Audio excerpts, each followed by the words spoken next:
Hello नमस्कार दोस्तों, मेरा नाम है दिनेश और आप देख रहे हैं जेड क्लास एकेडमी। दोस्तों, इस वीडियो में हम सॉल्व करेंगे राष्ट्रीय आय से बनने वाले 50 महत्वपूर्ण प्रश्न जो सभी प्रतियोगी परीक्षाओं के लिए उपयोगी है, लाभदायक है। तो वीडियो को बिना स्किप किए लास्ट तक जरूर देखना और दोस्तों को ज़्यादा से ज़्यादा शेयर कर देना। तो दोस्तों देखते हैं पहला प्रश्न, राष्ट्रीय आय किसका संकेतक है? तो है आर्थिक विकास का संकेतक है। राष्ट्रीय आय किसी देश की आर्थिक गतिविधियों का कुल मूल्य होती है और यह देश की समृद्धि और आर्थिक विकास का प्रमुख संकेतक मानी जाती है। तो दोस्तों देखते हैं इसके बाद दूसरा प्रश्न, भारत में राष्ट्रीय आय की गणना कौन करता है? तो भारत में जो राष्ट्रीय आय की गणना है तो राष्ट्रीय सांख्यिकी कार्यालय यानी NSO करता है। भारत में राष्ट्रीय आय की गणना राष्ट्रीय सांख्यिकी कार्यालय द्वारा की जाती है जो नीति आयोग के तहत कार्य करता है। इसके बाद दोस्तों देखते हैं तीसरा प्रश्न, भारत में राष्ट्रीय आय की गणना किस विधि से की जाती है?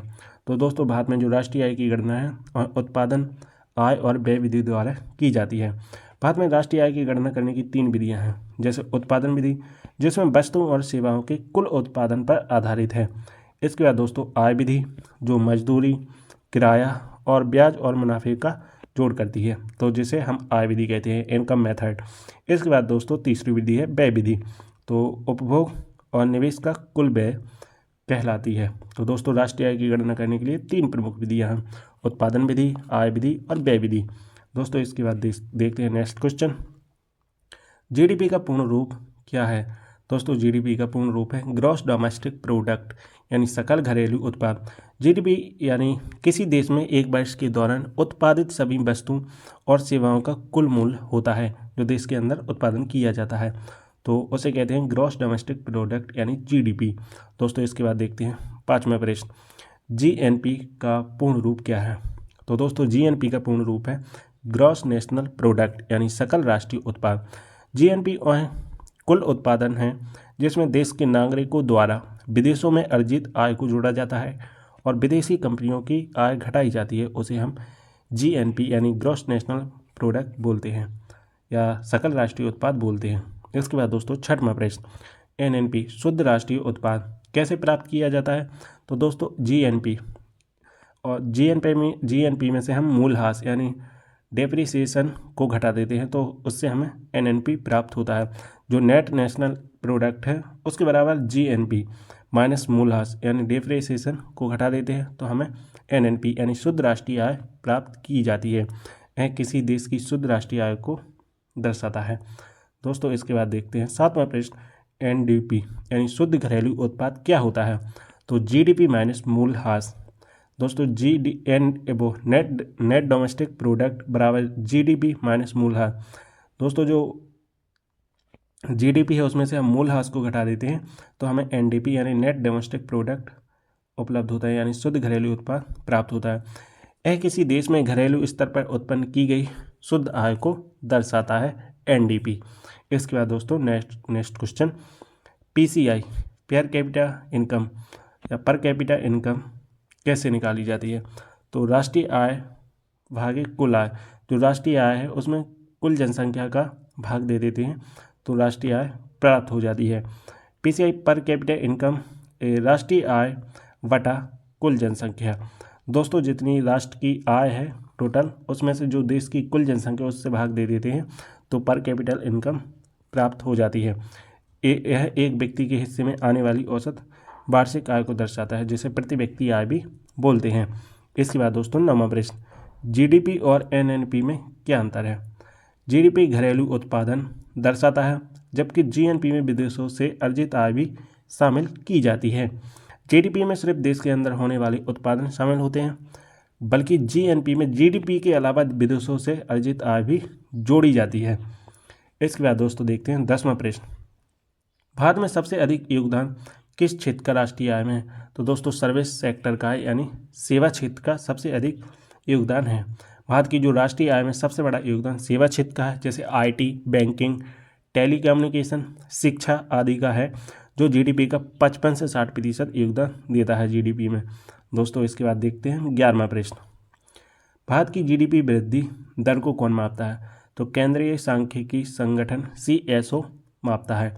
भारत की जीडीपी वृद्धि दर केंद्रीय सांख्यिकी संगठन सीएसओ द्वारा मापी जाती है, जो राष्ट्रीय सांख्यिकी कार्यालय NSO के अंतर्गत आता है। दोस्तों इसके बाद देखते हैं 12वां प्रश्न, मुद्रास्फीति का राष्ट्रीय आय पर क्या प्रभाव पड़ता है। मुद्रास्फीति का दोस्तों राष्ट्रीय आय पर क्रय शक्ति कम हो जाती है और मुद्रास्फीति इन्फ्लेशन बढ़ने से मुद्रा की क्रय शक्ति कम हो जाती है, जिससे वास्तविक आय कम महसूस होती है।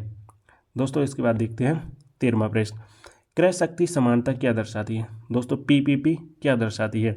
तो विभिन्न देशों की जो मुद्रा की वास्तविक क्रय शक्ति है वह विभिन्न देशों की जो मुद्रा की क्रय शक्ति है शक्ति की तुलना करने का एक तरीका है। दोस्तों परचेसिंग पावर पैरिटी क्रय शक्ति समानता को दर्शाती है। इसके बाद दोस्तों देखते हैं नेक्स्ट क्वेश्चन 14वां प्रश्न, कौन सा देश GDP के आधार पर दुनिया को सबसे बड़ी अर्थव्यवस्था है। तो दोस्तों GDP के आधार पर दुनिया की सबसे बड़ी अर्थव्यवस्था अमेरिका देश की है। अमेरिका दुनिया की सबसे बड़ी अर्थव्यवस्था है, जबकि 2024 में भारत 5वें स्थान पर था। इसके बाद दोस्तों देखते हैं नेक्स्ट क्वेश्चन, भारत की राष्ट्रीय आय में कृषि क्षेत्र का कितना योगदान है। तो दोस्तों जो भारत की राष्ट्रीय आय उसमें कृषि क्षेत्र का 18 से 20% योगदान है। दोस्तों भारत की जो GDP है उसमें कृषि क्षेत्र का योगदान लगभग 18 से 20% है, जबकि सेवा क्षेत्र का योगदान 55 से 60% है। दोस्तों इसके बाद देखते हैं नेक्स्ट क्वेश्चन यानी 16वां प्रश्न, हरित GDP का क्या अर्थ है। तो पर्यावरण को ध्यान में रखकर गणना की गई GDP, जैसे हरित GDP, ग्रीन GDP, यह GDP होती है जिसमें पर्यावरणीय नुकसान को भी शामिल किया जाता है, उसे ग्रीन GDP बोलते हैं। दोस्तों इसके बाद देखते हैं 17वां प्रश्न, मानव विकास सूचकांक ह्यूमन डेवलपमेंट इंडेक्स किन कारकों पर आधारित करता है। तो दोस्तों शिक्षा, स्वास्थ्य और जीवन स्तर पर निर्भर करता है। HDI ह्यूमन डेवलपमेंट इंडेक्स में औसत जीवन प्रत्याशा, शिक्षा स्तर और प्रति व्यक्ति आय को ध्यान में रखा जाता है, उसे ही मानव विकास सूचकांक कहते हैं। और इसके जो विभिन्न कारक हैं शिक्षा, स्वास्थ्य और जीवन स्तर। दोस्तों इसके बाद देखते हैं 18वां प्रश्न, मौद्रिक नीति का प्रभाव राष्ट्रीय आय पर कैसे पड़ता है। दोस्तों ब्याज दरों और धन प्रवाह को नियंत्रित करके RBI द्वारा मौद्रिक नीति लागू करने से ब्याज दरें बदलती हैं, जिससे राष्ट्रीय आय पर सीधा प्रभाव पड़ता है। दोस्तों इसके बाद देखते हैं 19वां प्रश्न, वैश्वीकरण का राष्ट्रीय आय पर क्या प्रभाव पड़ता है। विदेशी निवेश और व्यापार बढ़ता है। वैश्वीकरण का जो राष्ट्रीय आय पर प्रभाव है, इससे दोस्तों विदेशी निवेश और व्यापार में बढ़ोतरी होती है। तो वैश्वीकरण यानी ग्लोबलाइजेशन से निर्यात, विदेशी निवेश और उत्पादन में वृद्धि होती है, जिससे राष्ट्रीय आय बढ़ती है। दोस्तों इसके बाद देखते हैं 20वां प्रश्न, भारत की अर्थव्यवस्था किस प्रकार की है। तो दोस्तों मिक्स इकोनॉमी है। दोस्तों मैंने भारतीय जो अर्थव्यवस्था है उसका टॉपिक मैंने एक कंप्लीट करा दिया है, मैं इसे वीडियो में पिन कर दूंगा, तो उस वीडियो को भी देख लेना आप। तो भारत की अर्थव्यवस्था है मिश्रित अर्थव्यवस्था। भारत में मिश्रित अर्थव्यवस्था है जिसमें सार्वजनिक यानी सरकारी और निजी दोनों क्षेत्रों का योगदान होता है। इसके बाद दोस्तों देखते हैं 21वां प्रश्न, अस्थायी आय डिस्पोजेबल इनकम क्या होती है। तो करों की कटौती के बाद जो बची आय है उसे हम अस्थायी आय बोलते हैं। अस्थायी आय वह आय होती है जो करों की कटौती के बाद व्यक्तिगत उपभोग के लिए बचती है। इसके बाद दोस्तों 22वां प्रश्न, व्यक्तिगत आय पर्सनल इनकम क्या होती है। जो व्यक्तिगत आय है या पर्सनल इनकम है वह क्या होता है। तो वह व्यक्तियों द्वारा प्राप्त कुल आय होती है। व्यक्तिगत आय किसी देश में सभी व्यक्तियों द्वारा अर्जित कुल आय को दर्शाती है, जिसमें मजदूरी, ब्याज, लाभांश और आदि शामिल होता है। इसके बाद दोस्तों देखते हैं नेक्स्ट क्वेश्चन, सकल पूंजी निर्माण यानी ग्रॉस कैपिटल फॉर्मेशन क्या दर्शाता है। तो देश में कुल पूंजी निवेश है उसको दर्शाता है सकल पूंजी निर्माण। सकल पूंजी निर्माण से किसी देश में मशीनों, भवनों, सड़कों आदि में किया गया कुल निवेश को दर्शाया जाता है। दोस्तों इसके बाद देखते हैं 24वां प्रश्न, राष्ट्रीय आय और व्यक्तिगत आय में क्या अंतर है। दोस्तों राष्ट्रीय आय और व्यक्तिगत आय में क्या अंतर है। राष्ट्रीय आय कुल उत्पादन से संबंधित है। दोस्तों जो राष्ट्रीय आय है वह कुल उत्पादन से संबंधित है, जबकि जो प्रति व्यक्ति आय है वह लोगों को मिली आय से संबंधित है। राष्ट्रीय आय जैसे देश के कुल उत्पादन से प्राप्त आय है और व्यक्तिगत आय व्यक्तियों द्वारा प्राप्त कुल आय है। दोस्तों उसे हम ऐसा हम समझ सकते हैं राष्ट्रीय आय और प्रति व्यक्ति आय में अंतर को। इसके बाद दोस्तों देखते हैं 25वां प्रश्न, राष्ट्रीय आय को बढ़ाने के लिए कौन से कारक महत्वपूर्ण हैं? तो दोस्तों राष्ट्रीय आय को बढ़ाने के लिए महत्वपूर्ण कारक है उत्पादकता, निवेश, श्रम शक्ति। उच्च उत्पादकता, बेहतर तकनीकी, निवेश और श्रम शक्ति में वृद्धि से राष्ट्रीय आय में वृद्धि या बढ़ती है या राष्ट्रीय आय बढ़ती है। दोस्तों इसके बाद देखते हैं हम 26वां प्रश्न। भारत में राष्ट्रीय आय का पहला अनुमान कब किया गया था? दोस्तों 1951 में किया गया था। भारत में पहली बार 1951 में राष्ट्रीय आय का अनुमान अर्थशास्त्री पीसी महालनोबिस ने की अध्यक्षता में जारी किया गया था। इसके बाद दोस्तों देखते हैं 27वां प्रश्न। राष्ट्रीय आय की गणना में बिना बाजार मूल्य वाली सेवाएं क्यों नहीं जोड़ी जाती? जो बिना बाजार मूल्य वाली सेवाएं क्यों नहीं जोड़ी जाती हैं राष्ट्रीय आय में? इसलिए दोस्तों क्योंकि उनका कोई निश्चित आर्थिक मूल्य नहीं होता।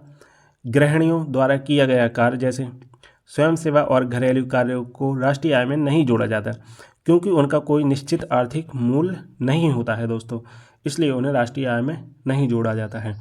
इसके बाद दोस्तों 28वां प्रश्न। राष्ट्रीय आय के क्षेत्रीय वितरण का अध्ययन क्यों आवश्यक है? दोस्तों जो राष्ट्रीय आय है उसके क्षेत्रीय वितरण का अध्ययन क्यों आवश्यक है? तो आय असमानता का विश्लेषण करने के लिए राष्ट्रीय आय का क्षेत्रीय अध्ययन यह समझने में मदद करता है कि कौन से राज्य या क्षेत्र तेजी से विकसित हो रहे हैं और कौन से पिछड़े हैं। यह क्षेत्रीय आय के वितरण के लिए आवश्यक है दोस्तों। इसके बाद दोस्तों देखते हैं 29वां प्रश्न। राष्ट्रीय आय में मूल्यह्रास यानी डेप्रिसिएशन क्यों घटाया जाता है? तो दोस्तों पूंजी वस्तुओं के मूल्य में गिरावट के कारण घटाया जाता है। मूल्यह्रास का अर्थ है तो मशीनों और उपकरणों की कीमतों में गिरावट है, इसलिए इसे राष्ट्रीय आय से घटाया जाता है। इसके बाद दोस्तों देखते हैं 30वां प्रश्न। मुद्रास्फीति समायोजित जीडीपी क्या होती है? दोस्तों जो मुद्रास्फीति समायोजित जीडीपी है वह क्या होती है? तो यह वास्तविक जीडीपी होती है, जिसे हम रियल जीडीपी बोल सकते हैं या वास्तविक सकल घरेलू उत्पाद बोल सकते हैं। तो मुद्रास्फीति को समायोजित करने के बाद प्राप्त जीडीपी को वास्तविक जीडीपी कहते हैं, जिससे अर्थव्यवस्था की वास्तविक वृद्धि को समझा जा सकता है। दोस्तों इसके बाद देखते हैं नेक्स्ट क्वेश्चन। उच्च राष्ट्रीय आय का मुख्य लाभ क्या है? दोस्तों तो आर्थिक विकास और उच्च जीवन स्तर राष्ट्रीय आय का मुख्य लाभ है। राष्ट्रीय आय अधिक होने से जीवन स्तर बेहतर होता है और रोजगार के अवसर बढ़ते हैं और देश की आर्थिक स्थिति मजबूत होती है। इसके बाद दोस्तों देखते हैं 32वां प्रश्न। मानक जीवन स्तर यानी स्टैंडर्ड ऑफ लिविंग को मापने के लिए कौन सा सूचकांक उपयोग किया जाता है? तो ह्यूमन डेवलपमेंट इंडेक्स किया जाता है। मानव विकास सूचकांक जीवन प्रत्याशा, शिक्षा और प्रति व्यक्ति आय के आधार पर जीवन स्तर को मापा जाता है। इसके बाद दोस्तों देखते हैं नेक्स्ट क्वेश्चन। भारत की प्रति व्यक्ति आय क्यों कम है? तो दोस्तों जो भारत की प्रति व्यक्ति आय है वह क्यों कम है, इसका कारण है अधिक जनसंख्या और कम उत्पादकता के कारण प्रति व्यक्ति आय कम है। भारत में तेजी से बढ़ती जनसंख्या और कम उत्पादकता के कारण प्रति व्यक्ति आय कम रहती है। दोस्तों इसके बाद देखते हैं 34वां प्रश्न। नवाचार का राष्ट्रीय आय पर क्या प्रभाव पड़ता है? दोस्तों नवाचार का, इनोवेशन का राष्ट्रीय आय पर क्या प्रभाव पड़ता है? तो उत्पादन क्षमता और जीडीपी बढ़ती है, इसलिए इनोवेशन का राष्ट्रीय आय पर प्रभाव पड़ता है।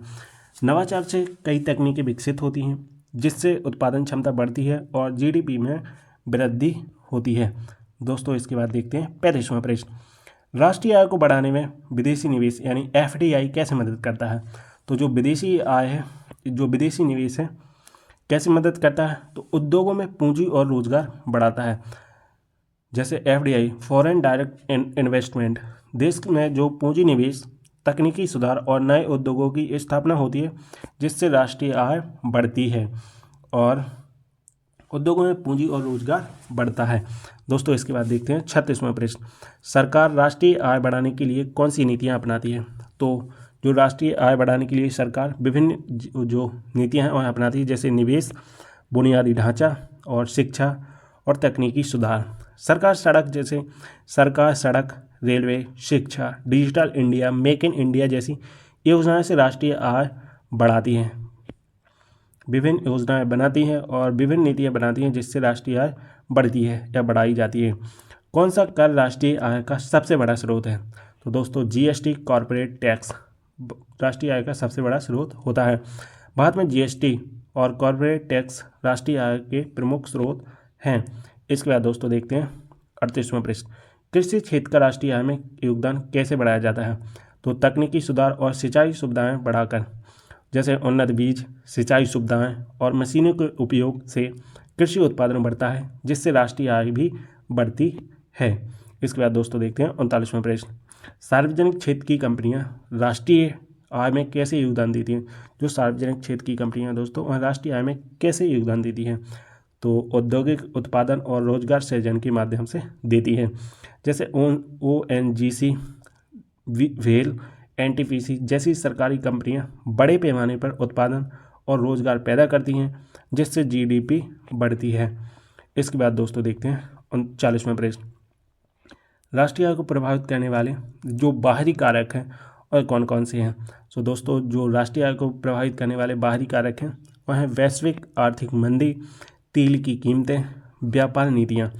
वैश्विक मंदी, तेल की कीमतों में वृद्धि और व्यापार नीतियाँ राष्ट्रीय आय को प्रभावित करती हैं, क्योंकि ये देश की औद्योगिक और व्यापारिक गतिविधियों पर इनका असर डालती हैं। इसलिए दोस्तों प्रभावित करने वाले कारक हैं वैश्विक आर्थिक मंदी, तेल की कीमतें, व्यापार और नीतियाँ। दोस्तों इसके बाद देखते हैं 41वां प्रश्न, भारत की GDP में निर्यात का क्या प्रभाव पड़ता है? तो GDP बढ़ती है, GDP जो भारत की GDP है, निर्यात का प्रभाव पड़ता है कि GDP बढ़ती है। जैसे जैसे निर्यात बढ़ता है GDP बढ़ती है।